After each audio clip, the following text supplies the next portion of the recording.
Good evening. I welcome you all here in Knapp Auditorium at the Seminary of the Southwest, and welcome all of you watching and our live stream broadcasting throughout the world. I'm Cynthia Briggs Kittredge, and I serve as the 8th Dean and President of Seminary of the Southwest. This seminary was founded in 1952 by the Right Reverend John Hines, who went on to serve as presiding bishop of the Episcopal Church. Bishop Hines founded us to be a seminary for the whole church, and we take great pride here in living into Bishop Hines' vision every day. The Payne Lecture is a lecture series held each February, hosted by the Southwest Board of Trustees. The Payne Lecture focuses on mission, congregational leadership, evangelism, and congregational development, and is named in honor of the Right Reverend Claude Payne, former chair of the seminary's Board of Trustees and Bishop of the Episcopal Diocese of Texas. Tonight, our 2024 Payne lecturer is Dr. Donyelle McCray, Associate Professor of Homiletics at Yale Divinity School. Following her lecture, Southwest John Hines Assistant Professor of Preaching, the Reverend Dr. Dominique Robinson, will lead a brief question and answer, so please consider your questions as you're listening tonight. After that, please stay for dessert reception so that we might all enjoy the fellowship of our community. Dr. Donyelle McCray studies homiletics and Christian spirituality, focusing on African American preaching, sermon genre, and modes of authority. In her work, the sermon occupies the shoreline between sacred and profane speech, and holds emancipatory potential within Christian liturgies and beyond them. She writes about the ways African American women and lay people use the sermon to play, remember, invent, and disrupt. Her recent book, The Censored Pulpit, Julian of Norwich as Preacher, offers a homiletical reading of Julian's life and ministry and attends to the relationship between preaching, embodiment, and authority. Her current research examines the preaching and spirituality of the Reverend Dr. Pauli Murray. She is also working on a documentary film as part of the Louisville Institute's Clergy Scholar Research Team on race, church, and theological practices. Please join me in welcoming the 2024 Payne Lecturer, Dr. Donyelle McCray.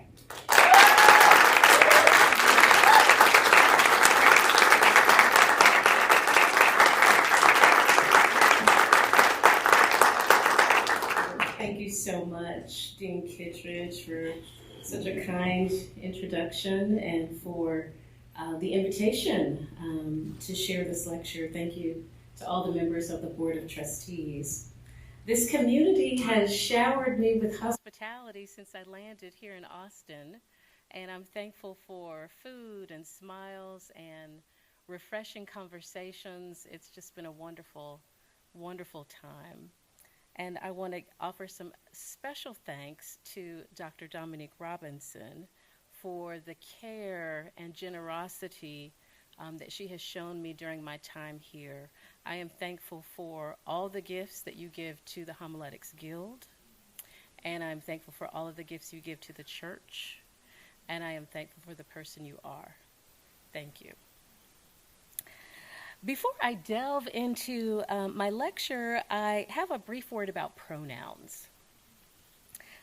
This lecture focuses on Pauli Murray, a freedom fighter, attorney, poet, Episcopal priest, and a person for whom self-definition was very costly. The barriers were many and varied, and one concerns language itself. Today, most scholars describe Pauli as gender nonconforming and as one who had less agency around gender expression than many people do today. Pauli lived during a time when binary pronouns were commonly used by people of all genders. And Pauli lived during a time when it was very difficult to imagine a life outside of very rigid gender constructs. In conversation, I typically use she and they pronouns when talking about Pauli Murray, but for today's lecture, you will hear many more she, her pronouns. I do this first to maintain consistency with sources in which Pauli uses she series pronouns. Pauli's gender identity was only shared with a tiny circle of people that excluded most family members and friends. And second, I use these she, her pronouns to reflect Pauli's more intentional use of she series pronouns in ministry contexts after age 60, as shown in this slide. You'll see that Pauli has stricken through the he, his pronouns and replaced them with she, her. Now, terms that might grate Pauli at one point in life are readily embraced in others. For example, Pauli joins Delta Sigma Theta sorority and relishes in being called soror. Even says at one point, "The Reverend Dr. Soror Pauli Murray, I love it." So in every case, I try to honor the fullness of Pauli's identity and the need for the visibility of historical figures who were trans or non-binary. And I respect the fact that we're working with fragments, and we don't know which pronouns Pauli would use today. Speaking and writing about people from other historical contexts whose gender transitions were gradual or partial or not publicly known during their lifetimes requires attention to the uniqueness of each case and openness to ambiguity. Pauli Murray scholars are taking different approaches, but I'd say that all of us are doing so with a great deal of humility. Pauli Murray once said, "If anyone should ask a Negro woman what is her greatest achievement, her honest answer would be, I survived." Survival was fueled by a healthy tension between prayerful contemplation and activism. Or as 63-year-old Pauli puts it, "I live with the tension of the contemplative, spiritually directed person and the warrior, activist, reformer." For Pauli, the contemplative represented the invisible world, the realm of cosmic wholeness beyond the sphere of time, the realm of mysterious divine action that exceeds human imagination. The warrior reflected the visible world of action and results. It reflected the world that had deep brokenness and demanded urgent, concrete human response. Sometimes holding the tension could be painful, as she makes clear in a poem entitled Conflict. "Someday the poet and the warrior who grapple in my brain shall lock in a final conquest, and I will be ground under." But more often, this tension was enlivening. Thomas Merton argued that quiet contemplation was not designed merely to prepare a prophet for apostolic work or serve as a respite when public witnessing was over. Only a corrupted form of contemplation would have such ulterior motives. He suggested that in contemplative moments, prophets were most themselves, and sees contemplative and apostolic life as inseparable. This idea is borne out in Pauli Murray's life. The tensions, though at times burdensome, fostered a vibrant ministry through which God's love is made known. During our time together, what I want to do is offer a portrait of Pauli Murray, highlighting some key moments when the contemplative and the warrior activist reformer seemed to come together. First, I'll share a brief biographical sketch to reveal the full arc of Pauli Murray's life, and then I'll tease out vignettes drawing from Pauli's activism, poetry, letters, and sermons. Pauli Murray was born on November 20th, 1910 in Baltimore, the fourth of 6 children born to Agnes Fitzgerald Murray, a nurse, and William Murray, a school principal. The couple had a rocky marriage, continually breaking up and getting back together, but they spent most of their time in Baltimore, where they joined St. James Episcopal Church. The congregation was known for its social advocacy and for its remarkable priest, the Reverend George Freeman Bragg. Bragg was a journalist and an advocate for African Americans and child welfare. When Polly was baptized on July 9th, 1911, Father Bragg presided.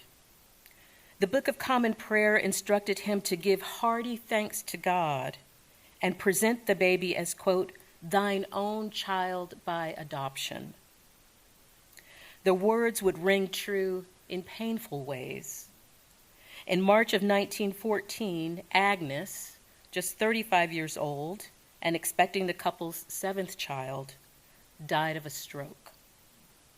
William was in a years-long battle with mental illness and was unable to care for the children by himself. So Polly and her siblings were separated and cared for by other relatives, and little Polly went to Durham, North Carolina to live with an aunt, Pauline Dame, namesake, and Agnes's parents, Robert and Cornelia Smith Fitzgerald. Shortly afterwards, tragedy struck again. In 1917, William's condition worsened, and he was committed to Crownsville State Hospital for the Negro Insane of Maryland. The social stigma associated with his confinement would trouble the family for years. Then in 1923, when Polly was 12, William became the victim of a racially motivated attack. He was beaten to death by an inexperienced hospital guard.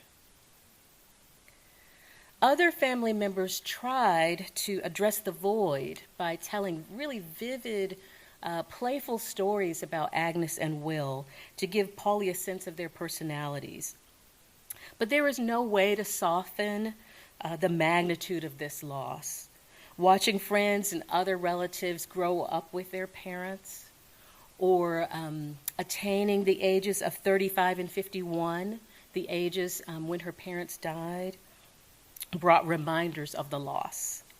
Yet from a young age, Polly felt a certain nearness to deceased relatives, sensing them as, quote, guiding lights reaching out from the invisible world. As early as age 8, Polly preferred wearing what was then considered boys' clothing. Later, young Polly would confide that they felt, quote, inwardly male and outwardly female. Aunt Pauline responded with endearment, calling Polly my little boy girl. In addition to honoring Polly's choice of clothing, Aunt Pauline allowed Polly to chop wood and take up a paper route, and both those roles were typically reserved for boys. Church served as a space where Aunt Pauline was less flexible. At St. Titus Episcopal Church, Polly was required to wear dresses and respect the church's rule of only allowing boys to serve as acolytes. Despite these restrictions, 8-year-old Polly baptized a cousin and became unusually engaged in church, playing the organ, serving as a lay assistant to an uncle who was a priest. Polly even described church as an extension of the family home. But any early leanings toward the priestly vocation were thwarted because the priesthood was treated as a male prerogative. Yet one person seemed intent on honoring Polly's sense of vocation despite the gender barriers: Bishop Henry B. Delaney, a longtime family friend. On his deathbed, he blessed Polly and called her a, quote, child of destiny. That encounter took place when Polly was around 16, but it had a lifelong effect. Polly felt renamed and blessed and equipped to forge a new destiny. And while Polly's baptism and birth certificates read Anna Pauline Murray, Polly used several names that reflected a more fluid gender identity, including Paul, Pete, short for Peter Pan, and Pixie, but completed a legal name change to become Polly. Immediately after graduating from high school, Polly moved to New York, eventually enrolling in Hunter College, but matriculating slowly due to limited finances. There were periods of study and periods of time off to hitchhike and work. Polly worked as a janitor, a typist, switchboard operator, and waited tables, anything to pay the bills. During the 1940s, Polly challenged Jim Crow laws on Greyhound and led successful sit-ins at 2 Washington, D.C. restaurants. Enrolling in Howard Law School, she came up with an argument to unsettle the doctrine of separate but equal in Plessy versus Ferguson. People chuckled at the time when she initially shared the idea, but her argument later became a key resource for Thurgood Marshall and Spotswood Robinson in the Brown versus Board of Education cases. Later, Polly attended the University of California and began a career as a civil rights lawyer. She served briefly as Deputy Attorney General of California and on the legal staff of the American Jewish Congress before joining Paul Weiss, Rifkin, Wharton, and Garrison, a large law firm in New York. There, Polly mentored a young intern, Ruth Bader Ginsburg. Polly lived for a time in Accra, where she taught at the University of Ghana and helped author its constitution and canons. And one of her cherished possessions from that time was a piece of kente cloth that she received from a friend there. And upon returning to the United States, Polly draped that kente cloth in church and used it as a frontal. And so I was delighted to see the kente cloth in your chapel, which is so reminiscent of that experience for Polly. Upon returning to the United States, she studied at Yale Law School and in 1965 earned a doctoral degree in law, the first African American to do so, and celebrated by getting a dog that was given 2 names, Doc for the doctorate, and Black and White Together We Shall Overcome, which is a long name for a dog. Polly helped found the National Organization for Women and also focused on race, gender, and civil rights as a professor at Brandeis University. And around this time, in her early 60s, discerned a call to ordain ministry, seeing this path as consistent with all of her prior work. She gave up her chaired, tenured professorship and applied to seminary, and this was before the Episcopal Church decided that women could be ordained to the priesthood. From the start, it was clear that Polly was an atypical student. Her seminary application includes multiple areas where the word he has been stricken and the word she inserted. And some of the questions on the form are answered with sarcastic remarks. For example, the form asks, have you ever seen a physician regarding emotional or mental difficulties? Who hasn't? Polly writes. Seminary proved to be a very isolating experience, a very lonely experience.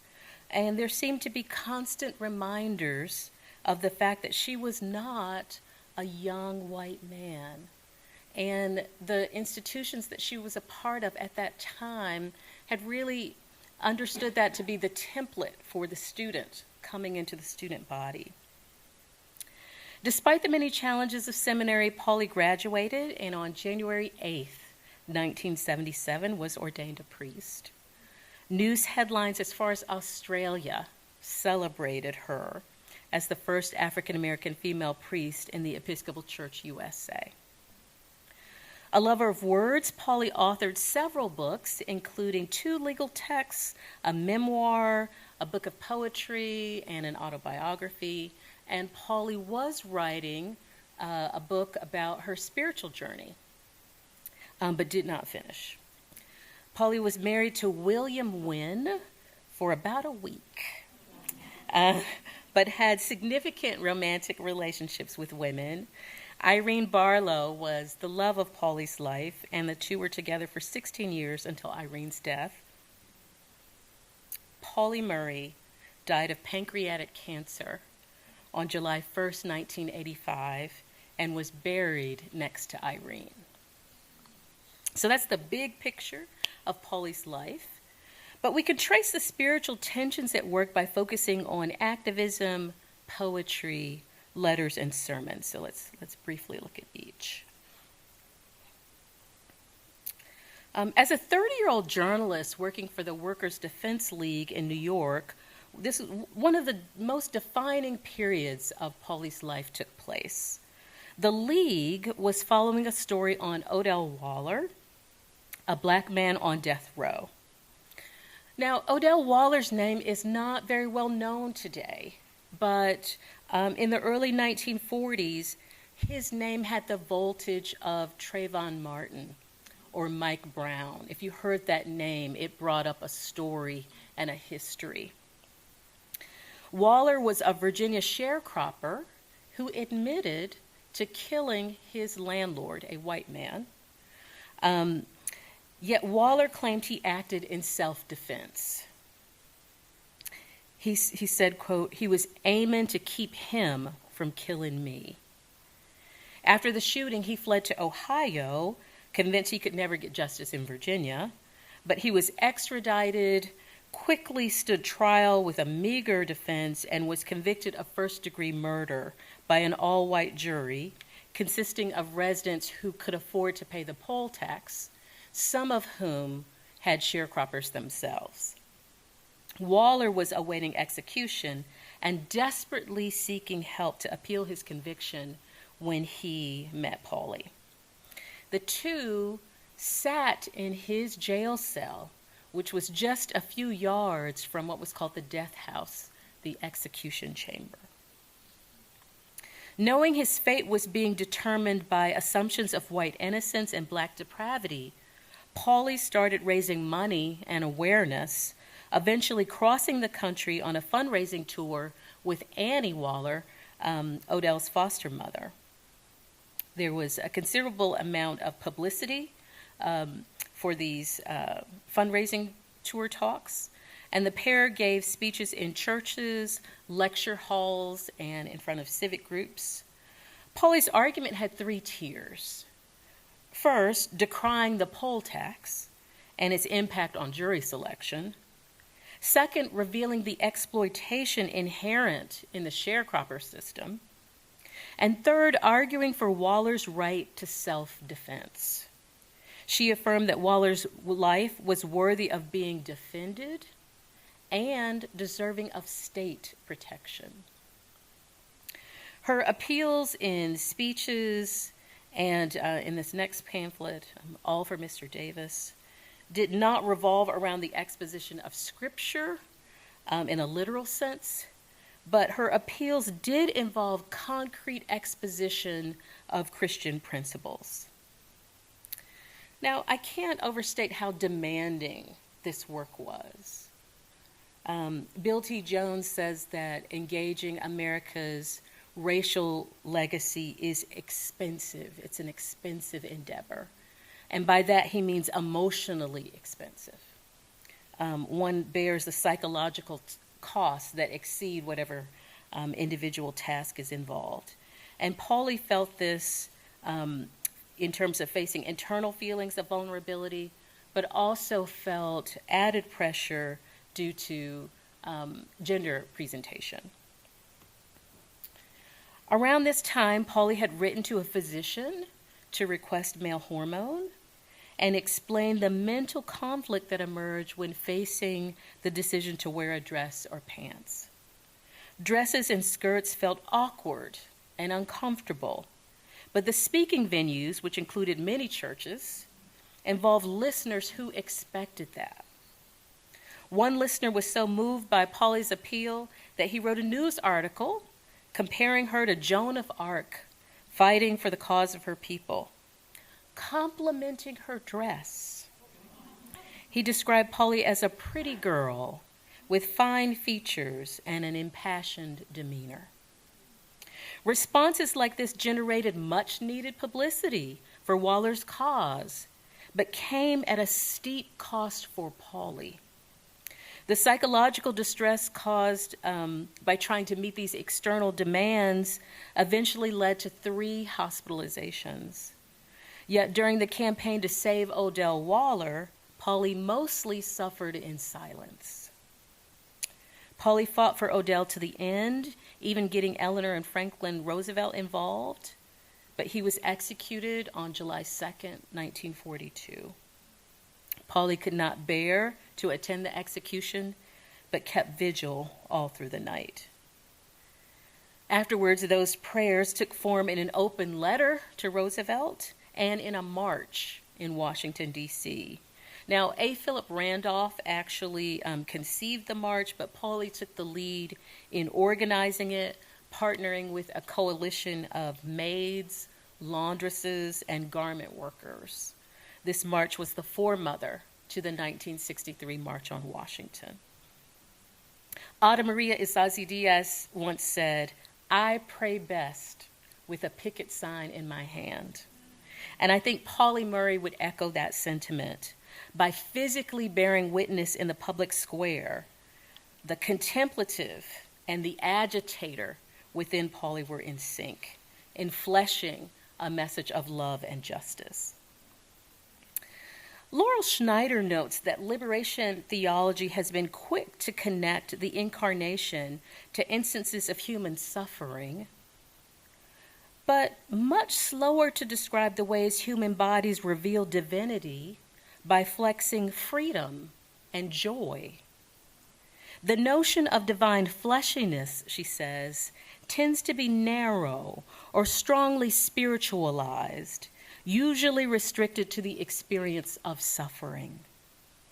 Schneider urges a vision of the incarnation that critiques imperial theology through representations of freedom, abundance, pleasure. I see Polly sharing this view. In 1931, Polly and a friend, Dorothy Hayden, dressed as Boy Scouts during a road trip through Connecticut. When they needed to use the restroom, Dorothy went into the women's bathroom and Polly went into the men's room. And a traveler's aid representative, functioning as like a surrogate police officer, confronted them and called the police. To diffuse the situation, Polly called it a prank. "We weren't trying to fool you, but it was good fun while it lasted. It'll make a great material for the book we're going to write." But in truth, this was much more than a prank. It was an utterance. It was an effort to assert freedom and challenge gender binarism. Polly continued to participate in large-scale marches, rallies, and petitions as an older person. But the classroom became an important sphere of advocacy for her when she came to Brandeis. Polly taught courses like law and social change. And these provided opportunities to reimagine American democracy and tease out some of these principles like justice and freedom that we talk about. Now, some students saw the gray hair at Polly's temples and heard her objection to sexism in the Black Power movement and assumed that she didn't really have anything helpful to say to them. They dismissed Polly as part of the establishment. And it stung to be rejected, especially after so much work on behalf of justice for everyone. But for the most part, Polly learned to direct her energies to those people who were receptive.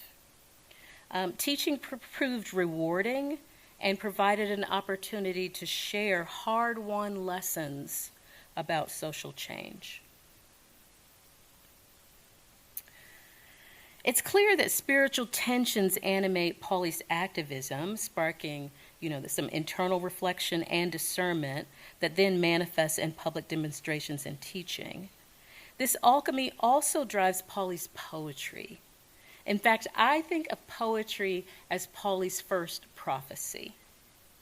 It's a form of prayerful truth-telling that, as Katie Cannon suggests, dramatizes biblical conflicts of dominance and submission, assertion and deference, the righted and the outlawed, the propertied and the dispossessed.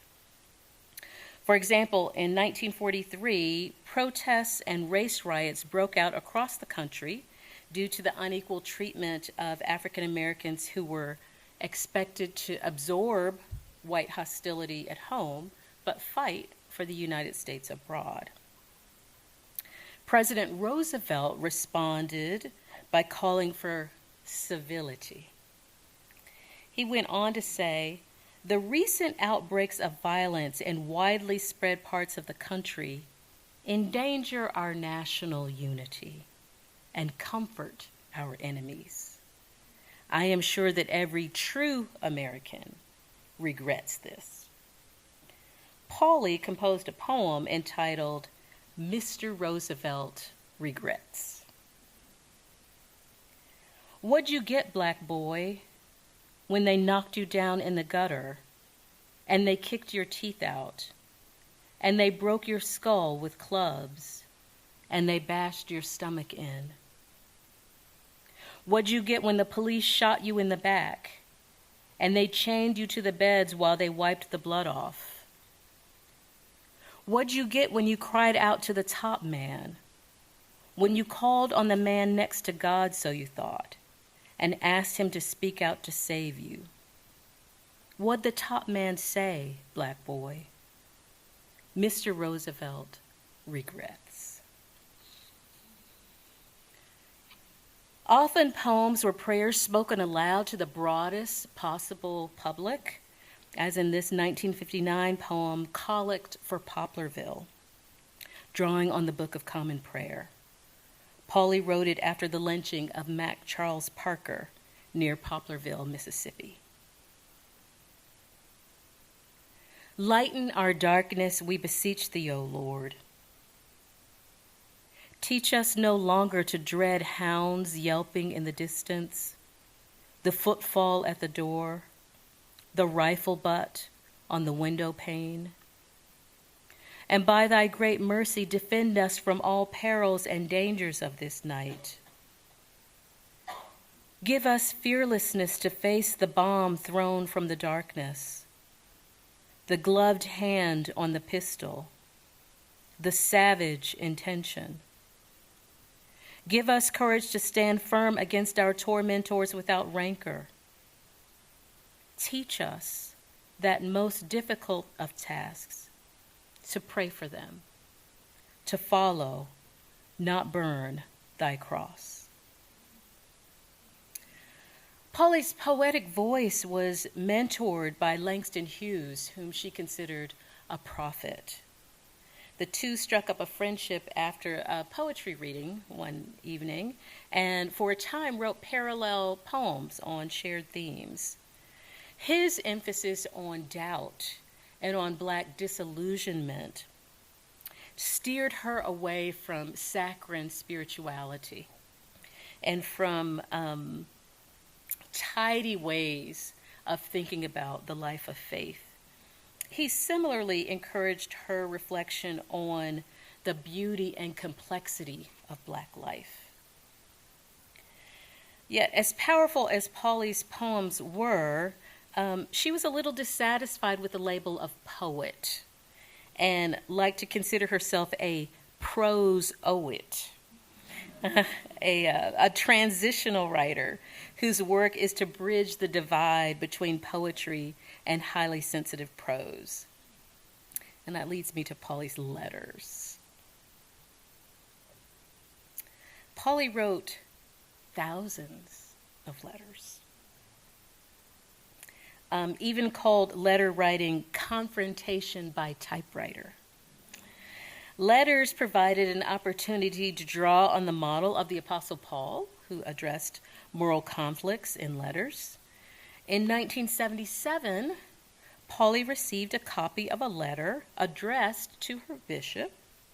It was sent by the Reverend James Watley from the Coalition for the Apostolic Ministry.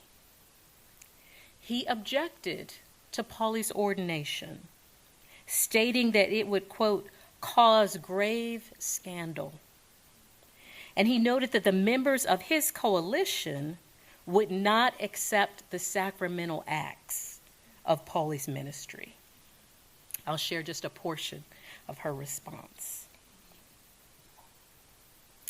I begin with the principle that as baptized members of the one holy Catholic and Apostolic Church, you and I belong to the royal priesthood of all believers, that we are brother and sister in Christ, that we must love one another as ourselves, and that we must bear one another's burdens.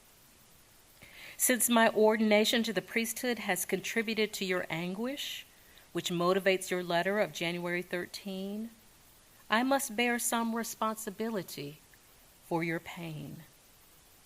Only the deepest kind of pain could make a member of the ordained clergy go to the very brink of violating his ordination vows. First and foremost, I am a child of God, and no other human being on this planet is inferior to or superior to me.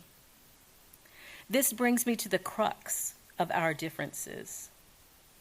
We differ on the theology which underlies your letter, and increasingly the weight of theological opinion attests to the rightness of the ordination of women to the priesthood. I am deeply sympathetic to the anguish you and the members of your coalition must feel to have overturned one of your most deeply held articles of faith, comparable to the belief in racial superiority, which has brought our nation to bloodshed and grief all too often in its short history. Now, there was a back and forth. Reverend Watley wrote back telling Polly not to underestimate the sharpness of his pain, his willingness to go to an ecclesiastical court. Polly responded on February 10th saying, I have nothing further to add and would suggest that you counsel with your own diocesan bishop and the chancellor of your diocese in further response. And the chancellor of your diocese. In further response to your letter, I ask that you join me in the following prayer. O God, you have bound us together in a common life. In all our struggles for justice, help us to confront one another without hatred or bitterness, and to work together with mutual forbearance and respect. Through Jesus Christ our Lord. Amen. What Polly was trying to do in letters like this one was simulate a face-to-face encounter, and thinking that the back and forth that comes from examining difference helped people find a deeper level of truth. In the exchange with Reverend Watley, Polly spoke as a representative of the institutional church, but she had a high view of the individual, speaking without an organizational backing. Many of her letters reflect this solo voice, aiming to, quote, get on the conscience of the other, trusting that the power of the Holy Spirit is behind me. I do my part and leave the results to God. She sometimes confronted institutions and corporations in hope of making them more humane. Here's an excerpt of a letter to Exxon in 1980. Her letter is addressed to the Vice President of Customer Relations. Dear Exxon, will you go out of business if a customer is 2 days late in paying the monthly bill? I seriously doubt it, having read in the financial pages of the Washington Post and seen over television those astronomical profits you made over the past year. Now, dear Exxon, I have been a customer of Esso, then Exxon, since the 1930s. Why don't you take a look at my credit record with your company and see how often I have been late with a payment? I enclose my check for the current bill in the amount of $16, but this is in all caps. I have no intention of paying the 14 cents finance charge. And if you press the point, I'll cancel my credit card and go to another company. Since I use diesel fuel, you're not the most convenient supplier anyway. Having expressed my anger, let me tell you why my payment was late. On January 31st, I was admitted to the hospital and kept in the coronary care unit for 5 days and released under severe restrictions for the next 2 or 3 months. Since I live alone, there was no one to pay my bills or do the necessary things until a friend could secure the keys to my apartment. Even then, she could not find the Exxon bill until I came home and was well enough to go through a pile of mail.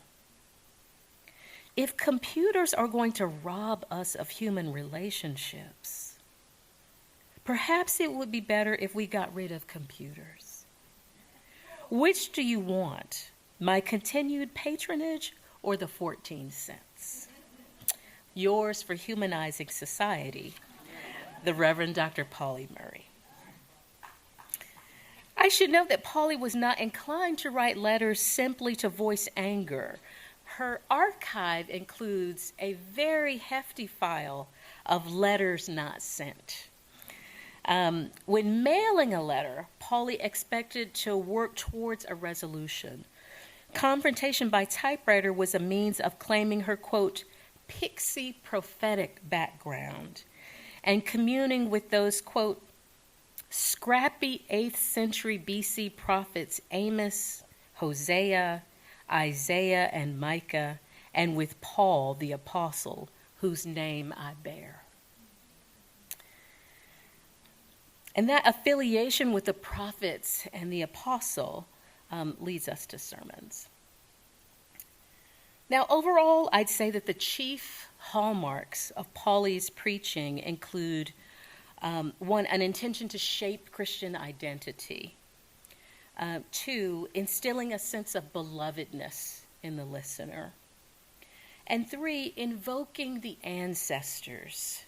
And by that I mean catalyzing the bond between the living and the dead and relaying the framing devices and coping strategies and outlooks, the ways of living under duress without getting stuck in the armor or trying to find a way to keep one's joy intact. Polly preaches at a time in her life when she has less to prove. In some ways, the fight over women's ordination was at least temporarily settled, like women were ordained. Those who could accept that would remain. Those who would not would move on. So her sermons are often these words of wisdom. They are the words of a sage who is speaking to people who will outlive her. Sometimes these sermons took the form of a warning. On April 12, 1981, Palm Sunday, she preached at the Church of the Atonement in Southeast D.C. Her title was Put Up Your Sword, drawing on Matthew 26:51, where one of Jesus' companions cuts off the ear of the high priest's servant. Now, President Reagan had been shot 2 weeks earlier, and she began by talking about the violence of the moment.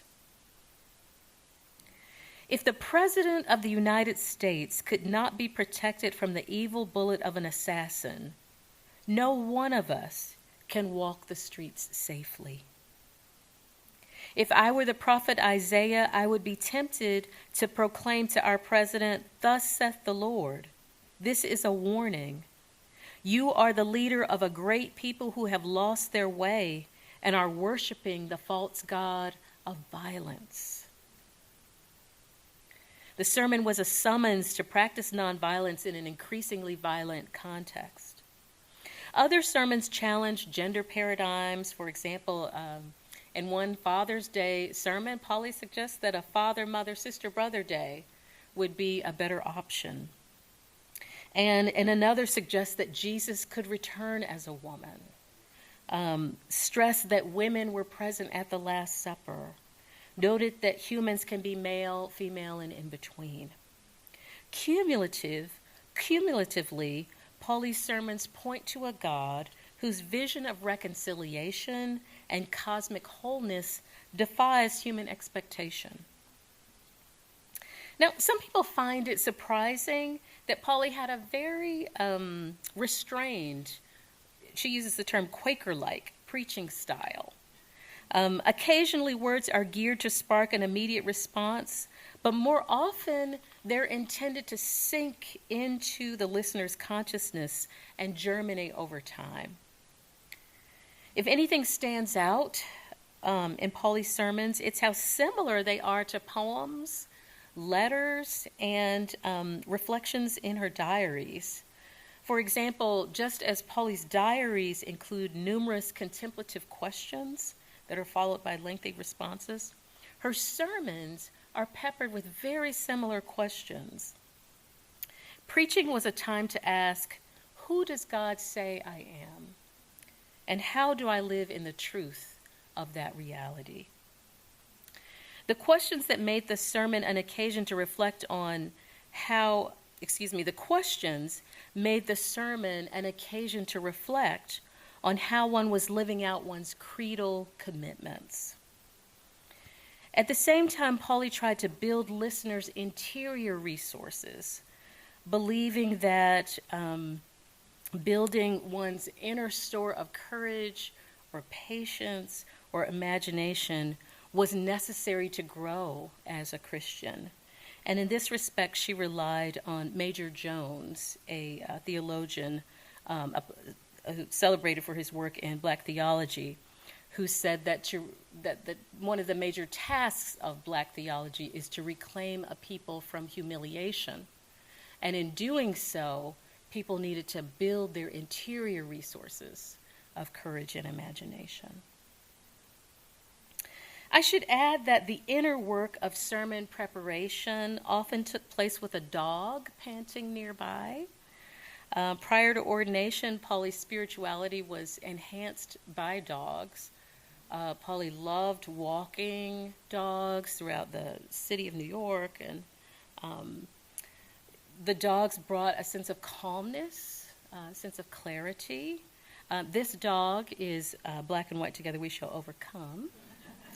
But Roy, a Black Labrador, soothed the preacher during the composition process and can be heard barking in the background as Pauly is rehearsing on cassette tapes. Overall, both the sermon preparation process and the act of preaching were ways to claim a primary identity as a child of God. Perhaps because that conviction had been a source of comfort during times of distress, Pauly stresses this again and again. I'm quoting, "To think of oneself as a child of God is a liberating experience. It is to free oneself from all feelings of inferiority, whether of race or color, or sex or age, or economic status or position in life. When I say that I am a child of God, made in his image, I imply that black is beautiful, that white is beautiful, that red is beautiful or yellow is beautiful. I do not need to make a special pleading for my sex, male or female or in between, to bolster self-esteem. When I truly believe that God is my father and mother, in short, my creator, I am bound also to believe that all men, women, and children, of whatever race, color, creed, or ethnic origin, are my sisters and brothers in Christ. One word, sisters and brothers in Christ. Whether they are Anglicans, Roman Catholics, Methodists, Black Muslims, members of the Judaic faith, Russian Orthodox, Buddhists, or atheists." Let me conclude by saying that the literary scholar Philip Weinstein talks about the value of being driven more by tension than resolution. Pauli Murray was one of those people. Contemplation and agitation fueled a revolutionary life that is a model for many of us today. It seems fitting to close with a prayer that Pauli composed. Lord, increase our faith. Grant us to know in life the faith that removes mountains, the faith that overcomes the world, the faith that works through love, the faith that makes all things possible. Grant that relying on Thee as Thy children, we may trust where we cannot see and hope when all seems doubtful. That we may go out with good courage, not knowing whither we go, but only that Thy hand is leading us and Thy love supporting us to the glory of Thy name. Amen. Well, thank you for listening. I wonder if you have any questions.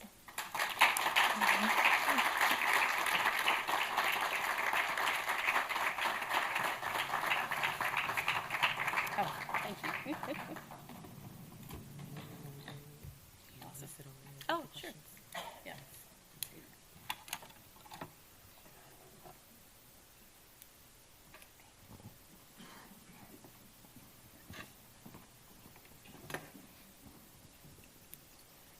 We are grateful for Dr. Donyelle McCray's lecture, are we not? We can clap it up again.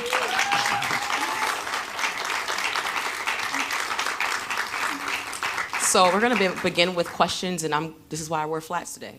We're going to begin with questions. Are there any questions first here? Anybody have any questions they would like to share, offer? Of course, Madam President. I wondered if you'd say something about your relationship with your subject. Yes. Yes. Is this on? Yes. Yes. So I have this this deep love for Pauli Murray, which is complicated because I really need to be objective. But I do, in some ways, feel like Pauli is like this inner companion, this inner spiritual companion. And I just have deep affection. And it began when I first started studying Pauli Murray's papers in 2014. I was combing through the papers in the library, the Pauli Murray collections at the Schlesinger Library at Harvard, and I came across her New York library card. And I was just like hooked. So just became very curious about her life. And now there's so much curiosity on so many fronts. Although so much of it tends to be on the civil rights work rather than on the priesthood, which is chief concern for me. So, thank you. As I search for other questions, Dr. McCray, as a homiletics professor, how do you define preaching? Oh, that's a hard question. So I think of preaching as simply bearing witness to the love of God. I know that's a very broad description, but I'm really curious about sermon genre. And so, I think of preaching as having a broader bandwidth than, say, the sermon, which I can conceive of as more narrowly. But I think we preach, so I have a book that's in production right now about people who preach through their quilts, who understand their quilting to their preaching, and the singing and dancing. So I think it's a broad way of bearing witness to the love of God in multiple mediums. So this isn't a question, it's a comment. I appreciate you putting context about her life in the broad spectrum of Black history. I've played Sadie Delaney before in Having Our Say. Wow. And so, I mean, my heart just leapt when you talked about Bishop Delaney, who was born 10 years after what the Delaney sisters call the Great Emancipation. So that was just wonderful to hear that he had blessed her in such a... Yes, you know, that blessing was one of the turning points in Polly's life, and rather unexpected. You know, Polly's aunt took her to Bishop Delaney on his deathbed, and they had this sacred moment, and being called a child of destiny became this frame for thinking about, you know, her life. So it was a really central moment, and it made me think about the importance of blessing. I think it can sometimes be treated as a moment that we kind of gloss over, but it can be transformative and help people live into their full identity. Yeah. Thank you for mentioning that. I'm asking you this as I move to the next question. Can you speak a bit to the relationship between suffering and creativity? Oh. You know, so I'm trying to remember where I heard this the first time, but I do believe that that our creativity can emerge out of our bliss as well as our suffering. And so, given the amount of suffering in the world, I want to hold on to the possibility of learning through bliss. I don't want to dismiss that. I want to claim that as a gift. But I do think that sometimes an experience of suffering can bring about clarity, and that clarity can serve our creativity. And sometimes creative expression, you know, the arts, can help someone move through and examine their suffering. It can be helpful. I do not ever want to suggest that one can't be creative without, you know, some level of suffering, although suffering is, you know, part of the human experience. You know, I think that there's suffering, and there's an author, I'm not remembering his first name, but the last name is Mesley, says that, has this chart on the 6 kinds of suffering, and says that, you know, some suffering we can look back on and say, I'm grateful that happened, right? You know, I'm grateful for the time that I, you know, as a 16-year-old failed the driver's license exam because I then prepared and became a better driver, right? Some suffering we can say leads us to say, I wish that hadn't happened, but it did, and I can live with it. But, you know, it progresses. There's some things we can never make peace with. It's beyond our capacity to accept. And, you know, there are also those cases where people can't speak at all about their suffering. So, you know, if creative expression can help us, then I'm grateful. But I don't want to suggest that the two can't exist apart from one another. Thank you very much. I have 2 questions, and they're not related, but I think your lecture certainly brought them to mind. One is this is more mundane. I am interested in archival research. I'm always fascinated with people who get into the library and just lose themselves in archives. So I'm just fascinated with someone like Polly Murray, who went through quite a bit in her lengthy life, and she was often homeless, or essentially homeless, or certainly peripatetic, was always moving about. But she amassed all these letters, and I'm like, where do you put all of that? Where do you store all of that? And then you look at her library. She amassed she read 1,000 letters or more, sermons. Back in those days, and you're much younger than me, but you've been in the archives and I haven't. So I'm interested in how did they store all of that? And so because they used typewriters, I guess everything was copied, with the that little blue paper that was in between. Yes, I'm remembering now myself. So the letters, sermons were all typed out.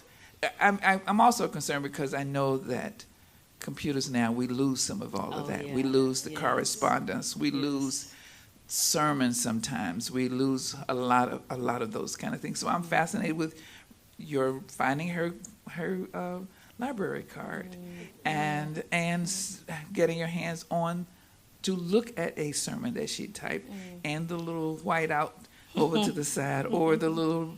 You get what I'm just, this is a nerdy kind of question. So tell us about being in there and running across all these things and how she might have amassed this and over 80 years, 70-something years. And how does that happen, if you're familiar with that? Well, I first have to say that I'm just so grateful for you. Okay.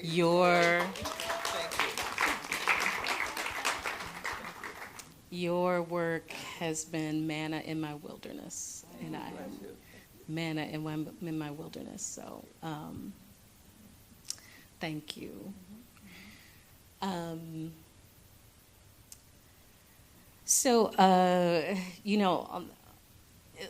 Polly had over the course of her life some 75 addresses.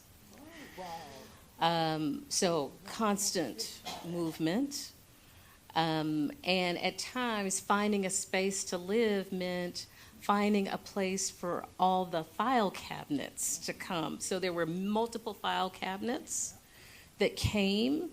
On the one hand, this reflected this deep respect for history and this sense that I cannot trust others to tell my story for me. Right. I need to have the records myself. The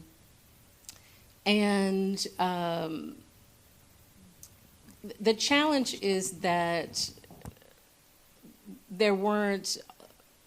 So I'll say that Pauli Murray's papers have been purged more than once.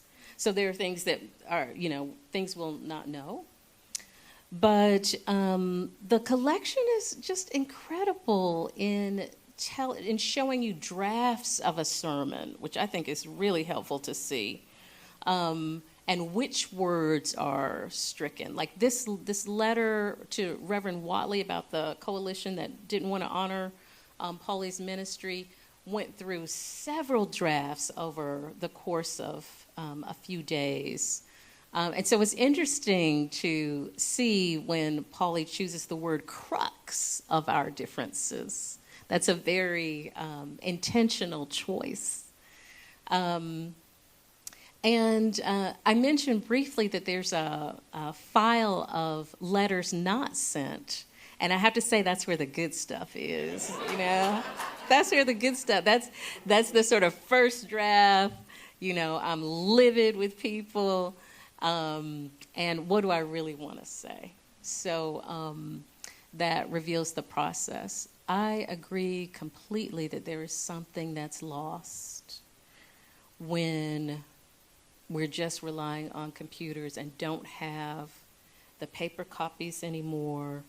The note cards between Pauli and Langston Hughes, those were postcards. How many of us send postcards to one another anymore? But there are these quick, intimate moments where a friendship is sustained in these tiny little pieces of paper that both of them held. It's so precious. Yeah. So also, just on that, just quickly, sometimes I think that some of our best relationships, best writings about our relationships really gets lost in texting. I mean, some of my best conversations with people are in the text that I send. Yep.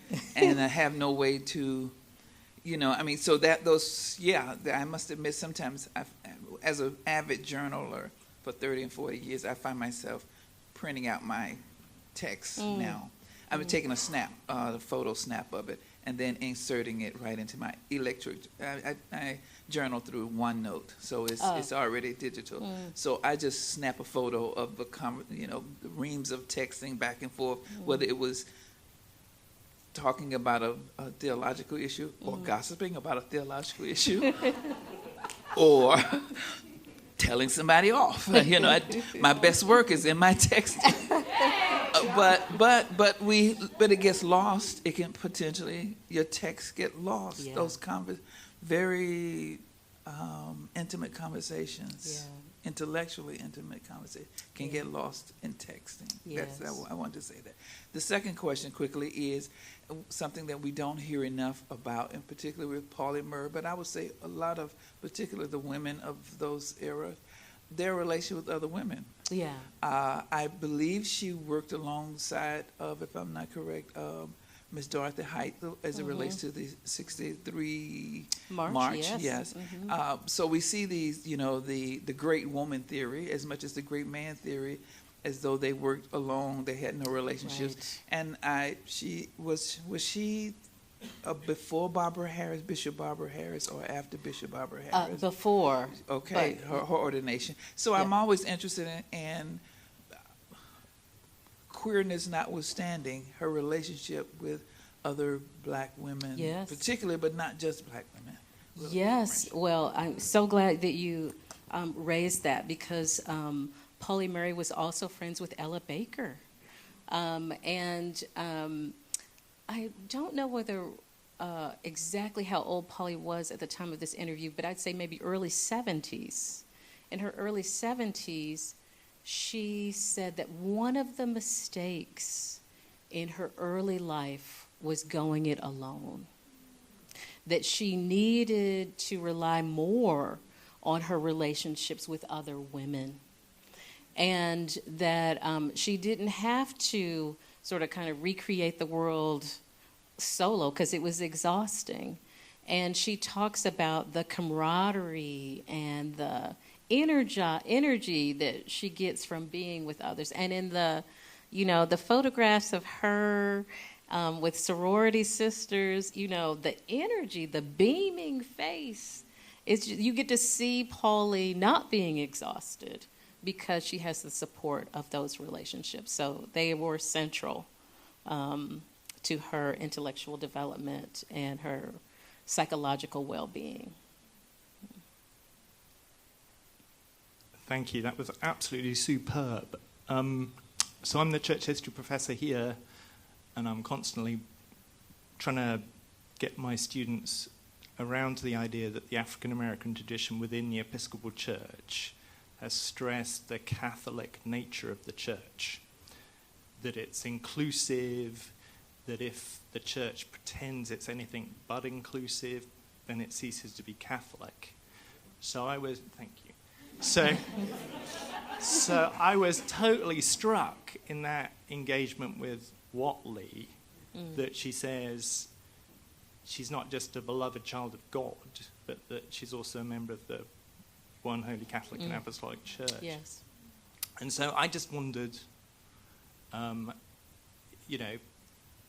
is that something that she's doing as a rhetorical strategy to a person who's part of this apostolic network or whatever it was described? Or do you think there's a sort of genuine commitment of someone who's training to be a priest of the One Holy Catholic and Apostolic Church? I do not think I don't think it's rhetorical flair there. I think that Pauli is speaking from this deep sense of the oneness of the church. There, in the sermons and in some essays, it's clear that Pauli wants the church to see itself as having a responsibility to understand other faith traditions and respect them. And I think that that respect for other traditions also leads to this sort of internal interrogation and sense of our own oneness and inclusivity. But the other piece of the oneness for Pauli is this sense that the church includes the living and the dead. And one part of the appeal of the Episcopal Church is that Pauli grew up in it, parents and grandparents. And so this sense of continuity with prior generations is preserved as we hold on to the oneness of the church we all belong. So those are the two key pieces that stand out. Mm-hmm. One question for Mary Jane and one last question after Mary Jane. Okay. Thank you so much for your lecture. All of us who have maybe discerned a call to ministry know that it doesn't come out of the blue. And so I'm wondering if you can speak to that time between her blessing at 16 and then discerning a call much later than many of her peers. And she's done all of these other things. Was she active in parishes? How was she engaged in not just her personal spiritual life, but the life of the church in that time in between, especially being a professor at a Jewish institution or, all of that. I wonder if you can speak to that. Yes. So there's ebb and flow over the course of those, 40 years. There are times when Pauli feels a great sense of connection and at-homeness in the church. There are other times when Pauli's faith is ebbing, and Pauli spends more time outside for a few years, especially sort of late 20s, early 30s. There is a time when Pauli is asked to teach a Sunday school class in,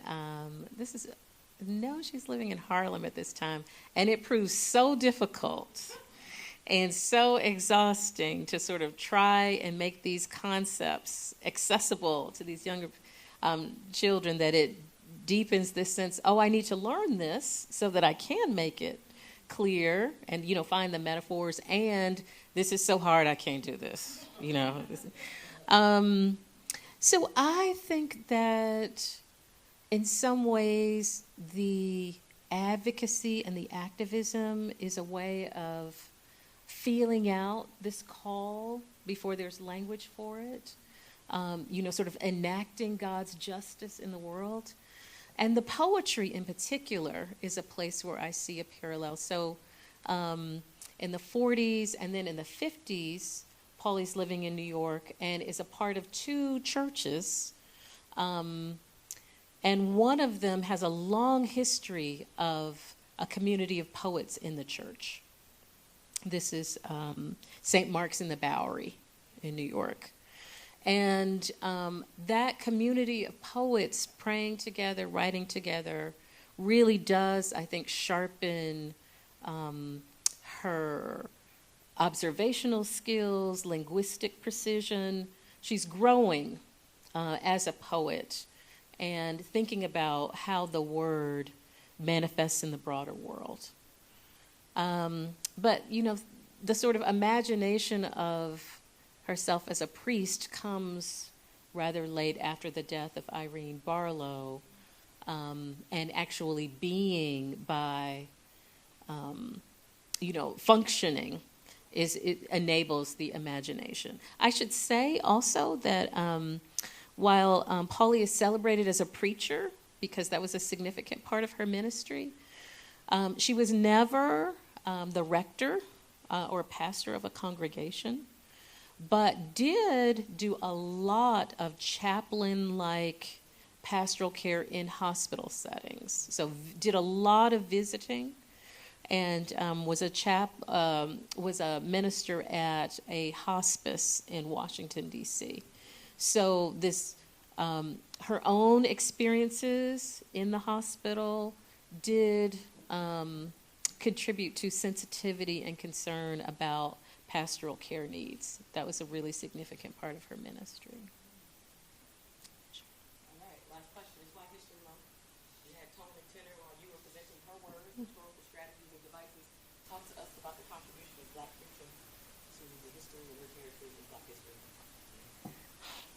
That's huge.